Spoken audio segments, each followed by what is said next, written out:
পাহাড়ের ওপারে ছোট্ট একটি গ্রাম ছিল।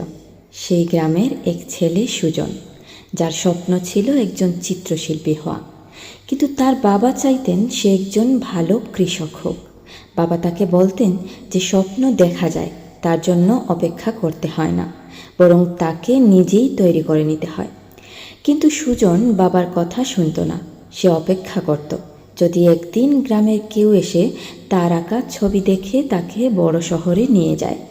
সে ঘন্টার পর ঘন্টা তার তুলি আর রং নিয়ে বসে থাকত আর অপেক্ষা করত এক জাদুকরের, যে তাকে তার স্বপ্নের কাছে পৌঁছে দেবে। তার বন্ধু আকাশ তাকে বুঝাতো, সুজন, তুমি ভুল করছো। এভাবে অপেক্ষা করলে তোমার স্বপ্ন শুধু স্বপ্নই থেকে যাবে। কিন্তু সুজন বিশ্বাস করত একদিন তার ভাগ্য পরিবর্তন হবে। বছরের পর বছর কেটে গেল। সুজন আর ছবি আঁকত না, তার তুলিতে জমেছে ধুলো। একদিন তার এক বন্ধু একটি ম্যাগাজিন নিয়ে এলো। তাতে এক বিখ্যাত চিত্রশিল্পীর ছবি ছিল। ছবিটি ছিল সুজনের বন্ধু আকাশের, যে এখন একজন সফল চিত্রশিল্পী। সুজন জিজ্ঞেস করল, আকাশ কিভাবে এত সফল হলো? বন্ধু বলল, আকাশ তোমার মতো অপেক্ষায় থাকেনি। সে প্রতিদিন তার ছবি আঁকত, সে শহরে যেত, নিজের কাজ মানুষের কাছে তুলে ধরত। সে তার স্বপ্নকে নিজের হাতে তৈরি করেছে। সুজন বুঝতে পারল সে কত বড় ভুল করেছে। তার মনে তখন শুধু আফসোস।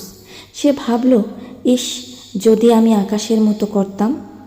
গল্পের শেষে সুজন তার জীবনের বাকিটা সময় শুধু আফসোস করল আকাশের মতো আরেকটা সুযোগের জন্য, যা আর কখনো আসবে না।